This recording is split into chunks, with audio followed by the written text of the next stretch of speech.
عبادي الذين أسرفوا على أنفسهم لا تقنطوا من رحمة الله إن الله يغفر الذنوب جميعا إنه هو الغفور الرحيم صدق الله العظيم সমস্ত প্রশংসা সমস্ত তারিফ আল্লাহ তাবারক ওয়া তাআলার জন্য। আল্লাহ তাবারক ওয়া তাআলা আমাদের কোটি কয়েক মানুষকে অত্যন্ত ভালোবেসে এই পবিত্র জুমার দিনে আল্লাহর ঘর মসজিদে আনিয়েছেন। সেই জন্য আপনি আমি অন্তরস্থল থেকে আল্লাহকে রাজি এবং খুশি করার জন্য এক বাক্যে উচ্চ কণ্ঠে সবাই মিলে বলি আলহামদুলিল্লাহ। তারপরে পরে যেনাকে তৈরি না করলে কোন কায়নাত তৈরি করা হতো না। তিনি বলেন আমিন আল্লাহ রব্বুল আলামিন নামদার জনাবে মুহাম্মদুর রাসূলুল্লাহ সাল্লাল্লাহু আলাইহি ওয়াসাল্লামের উপরে লাখো কোটি সালাম ও শান্তি ধারা বর্ষিত হোক। আমরা সকলে মিলে বলি আল্লাহুম্মা আমিন। আমার বাবাজিরা ও ভাইজানেরা, আপনাদের সম্মুখে পবিত্র আল কুরআন থেকে একটা আয়াতের টুকরা পেশ করেছি। আল্লাহ তাবারক ওয়া তাআলা কুরআন মাজিদের মধ্যে বলেছেন قل يا عبادي الذين أسرفوا على أنفسهم لا تقنطوا من رحمة الله إن الله يغفر الذنوب جميعا إنه هو الغفور الرحيم। সর্বপ্রথম আল্লাহ রাব্বুল আলামিন বলেছেন কুল ইয়া ইবাদিয়াল্লাযীনা আসরাফু আলা আনফুসিহিম। আল্লাহ বললেন হে ঈমানদারগণ, তোমরা গুনাহ করতে করতে তোমরা বোর হয়ে গেছো। অর্থাৎ আমরা গুনাহ করতে করতে আমরা নিজেদের প্রতি জুলুম করা শুরু করেছি। গুনাহ করতে করতে আমরা আল্লাহকে ভুলে গেছি, আল্লাহর পথকে ভুলে যাচ্ছি, নবীর অনুসরণকে ভুলে যাচ্ছি, সুন্নাতগুলো ভুলে যাচ্ছি। তা আল্লাহ তাবারক ওয়া তাআলা ওই আয়াতের মধ্যে বললেন লা তাকনাতু মির রাহমাতিল্লাহ। বললেন হে নবী, তুমি বলে দাও আমার বান্দারা নিজে গুনাহ করতে করতে জুলুম করবে নিজের প্রতি, তাও আমার বান্দারা যেন আমি আল্লাহর রহমত থেকে তারা নিরাশ যেন না হয়। লা তাকনাতু মির রাহমাতিল্লাহ, তারা কোনোদিনও যেন আমার রহমত থেকে যেন নিরাশ না হয়ে যায়। ইয়াগফিরুয যুনুবা জামিআ, বলা হয়েছে আল্লাহ তাবারক ওয়া তাআলা, বলা হয়েছে আপনাকে আমাকে অত্যন্ত ভালোবাসেন। আপনার আমার গুনাহগুলিকে আল্লাহ তাবারক ওয়া তাআলা অবশ্যই যেন মাফ করে দেবে। আল্লাহ তাবারক ওয়া তাআলা আবার কোরআন মাজিদের মধ্যে বলেছেন ইন্নাহু হুয়াল গফুরুর রহিম। আল্লাহ বললেন আমি হলাম দয়াশীল, অবশ্যই আমি আমার বান্দাদেরকে ক্ষমা করে দেব। বলুন সুবহানাল্লাহ। তাই বলতে চাই আমার বাবাজিরা, আপনার আমার সামনে যে মাসটা চলছে এইটা হচ্ছে শাবান মাস। এই মাসটা হচ্ছে এত বড় বরকতপূর্ণ মাস। এই মাসটা আল্লাহ রাসূল সাল্লাল্লাহু আলাইহি ওয়াসাল্লাম এই মাসটার জন্য এত গুরুত্ব দিয়েছেন, এই মাসে এত ইবাদত করেছেন। একটি হাদিসের মধ্যে রয়েছে, হাদিসের কিতাব নাম্বার হচ্ছে সুনানে নাসাই, নাম্বার হচ্ছে 2357। এই হাদিসটি বর্ণনা করেছেন হযরত উমাইয়া ইবনে সাঈদ রাদিয়াল্লাহু তাআলা আনহু থেকে বর্ণিত। নবীজি বললেন ইয়া রাসূলুল্লাহ, ইয়া হাবিবাল্লাহ, নবীজি অন্যান্য মাসের তুলনায় 12টি মাসের মধ্যে রমজান মাস আপনি সম্পূর্ণ রোজা রেখেছেন, কিন্তু 11টি মাসের মধ্যে আপনি শাবান মাসকে আপনি অতিরিক্ত ভাবে আপনি রোজা রাখতেন। এই কারণটি আমি জানতে চাই। আমার নবীজি বললেন ও সাহাবা তুমি শোনো, ও তুমি সাহাবা তুমি শুনে নাও, এই শাবান মাসটা আমার কাছে এত গুরুত্বপূর্ণ। আর আপনি আমি এক রাখতে চাই না, কোন মানুষ আপনি আমি জানতে চাই কয়টি রোজা হবে, কিন্তু আল্লাহ রাসূল সাল্লাল্লাহু তাআলা আলাইহি ওয়াসাল্লাম এই শাবান মাসটাকে সম্পূর্ণ রোজা রেখে ফেলেছিলেন। তাই সাহাবাকে বললেন, সাহাবা তোমরা শোনো, এই জন্য আমি শাবান মাসটা এই জন্য রোজা রাখি, কারণ হচ্ছে আমার শাবান মাস পরের মাসটা হচ্ছে রমজান মাস, আমি যদি শাবান মাসটা রমজানের মতো রোজা রেখে যাই, আমার রমজান মাসে রোজা রাখতে কোনো আমার ঘাটতি হবে না, কষ্ট হবে না। এই জন্য অভ্যাস পয়দা করার জন্য, অভ্যাস তৈরি করার জন্য, আমি রমজান মাসে তৈরি হওয়ার জন্য, রমজান মাস আসার পূর্বে আমি নিজেকে তৈরি হওয়ার জন্য আমি পুরোপুরি এই শাবান মাসে অতিরিক্ত ভাবে আমি রোজা রেখে থাকি। তারপরে বললেন, ও সাহাবা তুমি শোনো, ও সাহাবা তোমরা শুনে নাও, বলা হয়েছে শাবান মাসটা আমার আল্লাহর কাছে এত পছন্দনীয়, এই জন্য আমি রোজা রাখি গো। বলা হয়েছে সারা বছরের মধ্যে একটা যেমন হিসাব নিকাশ হয়, এক ব্যক্তি ব্যবসা করলে একটা ব্যবসার জন্য বছরের মধ্যে একটা হিসাব হয়, অনুরূপ বলা হয়েছে 12টি মাসের মধ্যে দেখা যায় যে শাবান মাসে আল্লাহ তাবারক ওয়া তাআলা হিসাব বাকি করেন, অর্থাৎ প্রত্যেকটি মানুষের আমলনামাগুলো আল্লাহ রাব্বুল আলামিনের কাছে ফেরেশতারা জমা করেন। আমার নবী বললেন, ও সাহাবা শোনো, আমি এই জন্য শাবান মাসে রোজা রাখি। বলা হয়েছে আমি নবীজি যখন শাবান মাসে বেশি বেশি রোজা রাখবো, আর এই রোজা রাখার অবস্থায় যখন আমি নবীজির আমলনামা যখন আমার আল্লাহর দরবারে যখন পেশ করবে, আমি রোজা দেখার পরে আমার আল্লাহর দরবারে যখন এই রোজা রাখার অবস্থায় যখন আমার আমলনামাগুলো যখন পেশ করা হবে, আমার আল্লাহ আমার প্রতি খুশি হয়ে যাবে। এই জন্য আমি শাবান মাসে বেশি বেশি করে রোজা রাখি। আর আমরা এমন মুসলমান হয়েছি, আমরা শাবান মাসে রোজা রাখা তো দূরের কথা, আমরা রমজান মাসে রোজা রাখি না, আমরা রমজান মাসে রোজা রাখতে চাই না। আর রমজান মাসে কোনো ব্যক্তি যদি ইচ্ছাকৃত রোজাকে ভঙ্গ করে দেয়, বলা হয়েছে সেই ব্যক্তি সরাসরি কম বেশি কাফেরের খাতায় চলে যায়।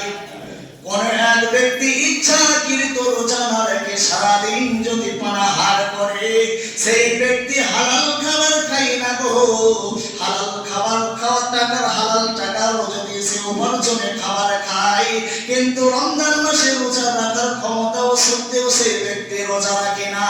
হালাল টাকার খাবার খাওয়ার পরেও দেখা যায় সে খাবারটি হালাল হয় না। আমরা তো রমজান মাসে রোজা রাখতে চাই না, শাবান মাসে আল্লাহ রাসূল সাল্লাল্লাহু আলাইহি ওয়াসাল্লাম এত রোজা রাখতেন। সাহাবাদের বললেন, সাহাবারা শোনো, এই জন্য আমরা শাবান মাসে আমি বেশি বেশি রোজা রাখি, এই জন্য যে এই মাসে সমস্ত আমলনামাগুলো আল্লাহর দরবারে পেশ করা হয়। আর আমি নবীজি চাই যে আমার আমলনামাগুলো যখন আল্লাহর দরবারে পেশ করা হবে, যে আমি রোজা রাখা অবস্থায় আমার আমলটি আল্লাহর দরবারে জমা পড়ে। আর নাম্বার 2 হচ্ছে সামনে যে একটা রমজান মাস আসছে, ওই রমজান মাসটা যাতে আমার থেকে কাট না হয়ে যায়, ওই রমজান মাসে রোজাগুলো আমার থেকে ঘাটতি না হয়ে যায়, এই জন্য আমি বেশি বেশি রোজা রাখার জন্য অভ্যাস করি। আর নাম্বার 3 হচ্ছে শোনো, এই মাসটা এত গুরুত্বপূর্ণ শাবান মাস, বলা হয়েছে নেক আমল আল্লাহ তাবারক ওয়া তাআলার কাছে এত পছন্দনীয়। আল্লাহ রাসূল সাল্লাল্লাহু আলাইহি ওয়াসাল্লামকে হযরত মা আয়েশা রাদিয়াল্লাহু তাআলা আনহা জিজ্ঞাসা করলেন, ইয়া রাসূলুল্লাহ, ইয়া হাবিবাল্লাহ, নবী গো, ও নবীজি আপনি বলুন, আপনি যে শাবান মাসে আমল করেছেন, এই আমলনামাটা কি হবে? এই মাসের গুরুত্ব কতটা আপনি জানান? মা আয়েশা বলার সঙ্গে সঙ্গে নবীজি বললেন, এই মাসটা এত গুরুত্বপূর্ণ, বলা হয়েছে সারা বিশ্বের যত মানুষ রয়েছে সমস্ত মানুষের যে মৃত্যু হবে, এই মৃত্যুর তালিকাটা মালাকুল মাউতের হাতে দিয়ে দেওয়া হয় এবং আপনি কিভাবে চলবেন, আপনি কিভাবে খাবেন, দুনিয়ার বুকে কতটা সম্মান প্রাপ্ত হবেন, বলা হয়েছে সমস্ত তালিকা এই শাবান মাসের মধ্যে তৈরি করা হয়। আমার নবীজি বলতে লাগলেন, ও আয়েশা তুমি শোনো গো, আমি নবীজি এমন আমল করব এই মাসের মধ্যে, ওই মালাকুল মউতের হাতে আমার চিঠিখানা যখন দেওয়া হবে, আমি নবীজির যেন আমলনামা মালাকুল মউতের হাতে পড়ে, যদি মালাকুল মউতের হাতে যদি আপনার আমার চিঠিখানা আমলনামায় অবস্থায় যদি পড়ে যায়, তাহলে আপনার আমার মৃত্যু যেন আসামির শহীদ হয়ে যাবে। আর আপনার আমার আমলনামা ওই মালাকুল মউতের হাতে এমন ভাবে পড়ে গো, দুনিয়ার বুকে আপনি আমি না ভারমার হয়ে গেছে, আপনি আমি সুযোগপূর্ণ সুযোগ পেয়েছি, শবে বরাতের রাত্রি পেয়েছি, লাইলাতুল কদর পেয়ে যাব, পবিত্র মাহে রমজান পেয়ে যাব, তারপরে আপনি আমি সেই জিনিসগুলো সুযোগপূর্ণ সুযোগ যদি না লাগিয়ে যাই, আপনার আমার জীবনটা বরবাদ হয়ে যাবে রে বাবা। কিন্তু দেখা যায় ওই রকম আমলনামা যদি মালাকুল মউতের হাতে পড়ে যায়, আপনার আমার মৃত্যু এমন ভাবে হয়ে যাবে, অনেক মানুষের মৃত্যু সময় দেখবেন যে চক্ষুগুলো খোলা থেকে যায়, ওই জীবনখানা বের হওয়ার মতো জায়গা থাকে না গো, ওই জীবনখানা বের হতে চাই না। এক পর্যায়ে দেখা যায় হাতকে বলে, হাত যখন চান বের করতে চায় হাতের দিকে, হাত বলতে লাগবে, ও গো মালাকুল মউত, এই হাত দিয়ে কোরআন মাটির হাত দেওয়া হয়েছে, এই হাত দিয়ে বের করবে না। প্রত্যেকটি শরীরের অঙ্গ থেকে যখন বের করতে চাইবে, যখন পবিত্র জায়গা পবিত্র জিনিসগুলো যদি আপনি আমি হাত দিয়েছি দেখেছি, আপনার আমার অটোমেটিকলি যেই রকম মানুষ ঘুমিয়ে যায় এইভাবে মৃত্যু হয়ে যাবে। আর মানুষ যদি চোখ দিয়ে শুধু মোবাইল আর মোবাইল দেখেছে, পবিত্র চোখ দিয়ে কোরআন দেখে নাই, এই পবিত্র আল কোরআনকে পড়ে নাই, মালাকুল মউত দেখা যায় ওই চোখ দিয়ে জান বের করবে। সেই জন্য ওই ব্যক্তির চক্ষুগুলো খোলা থাকে, মৃত্যুর সঙ্গে সঙ্গে হাত দিয়ে তার চক্ষুগুলো বন্ধ করে দেওয়া হয়। সেই জন্য বলতে চাই, আমার নবীজি বললেন, ও আয়েশা, ও আয়েশা তুমি শোনো গো, আমি এই জন্য বেশি বেশি করে শাবান মাসের আমল করি, ওই মালাকুল মউতের হাতে আমার চিঠিখানা যখন দিয়ে দেবে, আমলখানা যদি সুন্দর হয়, আমার নবীর সঙ্গে যেন মালাকুল মউত সুন্দর আচরণ করবে। আমরা শাবান মাসের কোনো গুরুত্ব দিই না, কিন্তু শাবান মাসে আল্লাহ রাসূল সাল্লাল্লাহু আলাইহি ওয়াসাল্লাম এত গুরুত্ব দিয়েছেন। আপনার আমার সামনে রজনী লাইলাতুল যে বারাত শবে বারাত যে অতিক্রম হয়ে চলে গেল, আমরা তো কোনো গুরুত্বই দিলাম না। এক ব্যবসায়িক যখন সারা বছর ব্যবসা করার পরে যখন সেই ব্যক্তি যখন সিজনে লস করে ফেলে, সেই ব্যক্তি হতাশা হয়ে যায় যে সারা বছর ব্যবসা করার পরে আমার যে একটা লাভের অঙ্ক ছিল, সেই অঙ্ক আসেনি, তারপরে আমি ব্যবসায় লস করেছি, সে হতভম্ব হয়ে যায়। আর মানুষের কোনো আফসোস থাকে না যে বছরের পর বছর কেটে যাচ্ছে, আগামী বছর আমরা লাইলাতুল বারাত পেয়েছিলাম, আমার এই বছর আমরা লাইলাতুল বারাত পেলাম, যে এক বছরের মধ্যে আমরা কত বড় নেকি অর্জন করলাম, কত বড় গুনাহ আপনি আমি বর্জন করতে পারলাম, আপনি আমি তাতে কোনো আফসোস করি না। হায়রে হতভাগা মুসলমান, আপনাকে আমাকে লক্ষ্য রাখতে হবে। এই যে পবিত্র রজনী চলে গেল, এই পবিত্র রজনী আল্লাহ রাসূল সাল্লাল্লাহু আলাইহি ওয়াসাল্লাম বলেছেন, এই পবিত্র রজনীতে আল্লাহ রাসূল সাল্লাল্লাহু আলাইহি ওয়াসাল্লাম বললেন যে আল্লাহ তাবারক ওয়া তাআলা দুনিয়ার আসমানে এসে ডেকে ডেকে বললেন, ওরে আমার বান্দারা তোমরা শোনো, তোমরা কি অসুস্থ আছো, তোমাদের কি কোনো জিনিসের প্রয়োজন রয়েছে, তোমাদের সংসারে কি অভাব-অনটন রয়েছে, তোমাদের সংসারকে সচ্ছল করতে চাও, দুনিয়ার বুকে তোমরা সম্মান প্রাপ্ত হতে চাও, তোমরা মেয়েদের বিবাহ দিতে চাও, দুনিয়ার বুকে তোমরা ঋণের মধ্যে ডুবে আছো, ঋণ পরিশোধ করতে চাও, আমি আল্লাহ তাবারক ওয়া তাআলা দুনিয়ার আসমানে এসে আমার বান্দাদেরকে হাত দিয়ে দিতে থাকি, আল্লাহ তাবারক ওয়া তাআলা হাত দিয়ে থাকেন বছর পর্যন্ত। আর হতভাগা মুসলমান, আপনার আমার ঘুমে আপনাকে আমাকে শেষ করে ফেলেছে। সারা জীবন ঘুমিয়ে আপনি আমি কাটিয়ে দিলাম। আপনার আমার সুবর্ণ সুযোগ যে রাত্রি ছিল লাইলাতুল বারাত, বলা হয়েছে ভাগ্যওয়ালা রাত, এই রাতকে আপনি আমি হারিয়ে দিলাম। কিন্তু এমন মানুষ আমরা রয়েছি যে এই রাত্রি বেলায় দোয়া করেছি। আল্লাহর নবী সাল্লাল্লাহু আলাইহি ওয়াসাল্লাম দুই ব্যক্তির জন্য বলেছেন যে ওই লাইলাতুল বারাতের রাত্রি বেলায় সারা জাহানের মানুষ আল্লাহর কাছে দোয়া করবে, কিন্তু দুই ব্যক্তি দোয়া করলে আল্লাহর দরবারে কবুল হবে না। এক নাম্বার হচ্ছে মুশরিক বা শিরিক, অর্থাৎ আল্লাহর সঙ্গে যে ব্যক্তি শিরিক করে দেয়, শরীক করে দেয়। আর আমাদের মধ্যে দেখা যায় যে আমরা আল্লাহর সঙ্গে বেশিরভাগ শিরিক করে থাকি। আর নাম্বার 2 হচ্ছে যেই ব্যক্তি মনের মধ্যে হিংসাকে পোষণ করে পুষে রাখে, এবং যেই ব্যক্তি হিংসাকে অন্য ব্যক্তির জন্য হিংসা করে, ওই ব্যক্তির দোয়া আল্লাহর দরবারে কবুল হবে না। আল্লাহ তাবারক ওয়া তাআলা বললেন এই সুযোগপূর্ণ এই শবে বরাতের রাত্রিতে, এই লাইলাতুল কদর রাত্রিতে, রমজান মাসের রাত্রিতে, আর পবিত্র যে দিনগুলো রয়েছে, পবিত্র রাতগুলো রয়েছে, বলা হয়েছে সারা বিশ্বের মুসলমানদের দোয়া কবুল হবে আমি আল্লাহর দরবারে, কিন্তু দুইজনের দোয়া কবুল হবে না। নাম্বার 1 হচ্ছে যেই ব্যক্তি আমি আল্লাহর সঙ্গে শরীক করে, আর নাম্বার 2 হচ্ছে যেই ব্যক্তি মনের মধ্যে হিংসাকে পুষে রেখে এবং অপর ব্যক্তির জন্য হিংসা করে। আমার বলার উদ্দেশ্য এটাই যে আল্লাহ তাবারক ওয়া তাআলা বলেছেন যে কুল ইয়া ইবাদিয়াল্লাযীনা আসরাফু আলা আনফুসিহিম, তোমরা পবিত্র শাবান মাস পাওয়ার পরেও তোমরা হয়তো গুনাহ থেকে বাঁচতে পারোনি, গুনাহ করে ফেলেছো, তোমরা হৃদয়কে পাথর বানিয়ে ফেলেছো, তোমরা গুনাহ করতে করতে তোমরা অন্ধকার হয়ে গেছো। আল্লাহ তাবারক ওয়া তাআলা বললে তারপরেও তোমরা কোনো টেনশন করবে না, তারপরেও তোমরা কোনো রকম ভাবে দুঃখ নেবে না। লা তাকনাতু মির রাহমাতিল্লাহ, আমি আল্লাহর দয়া অনেক বড়, আমার ভান্ডার অনেক বড়, আমার কুদরত অনেক বড়।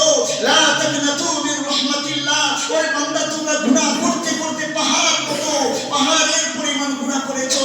লা তাকনাতু মির রাহমাতিল্লাহ, তারপরেও তোমরা আমার আল্লাহর রহমত থেকে নিরাশ হয়ো না। ইয়াগফিরুল্লাহ জামিআ, বলা হয়েছে আল্লাহ তাবারক ওয়া তাআলা অবশ্যই ক্ষমাশীল। ইন্নাহু হুয়াল গফুরুর রহিম, অবশ্যই অনুগ্রহ করে দাও, তোমার বান্দাদেরকে ক্ষমা করে দেও। বলুন সুবহানাল্লাহ। আমরা শাবান মাস এখনো পর্যন্ত আপনার আমার সামনে চলছে। আপনি আমি যদি ইচ্ছা করে থাকি তাহলে আপনি আমি অতিরিক্তভাবে রোজা রাখার মতো আপনার আমার ক্ষমতা আছে, রোজা রাখতে পারি।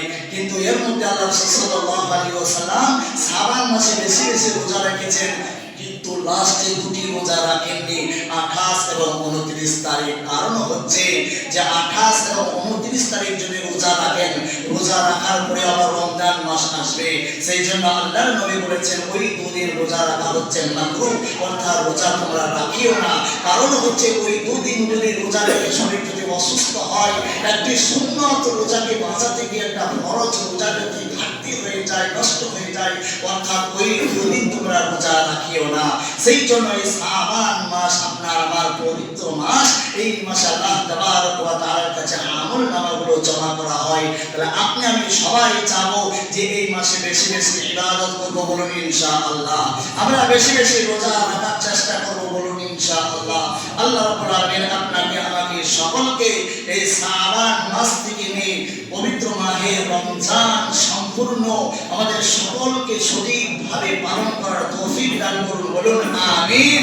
ওয়া আখিরু দাওয়ানা আলহামদুলিল্লাহি রাব্বিল আলামিন।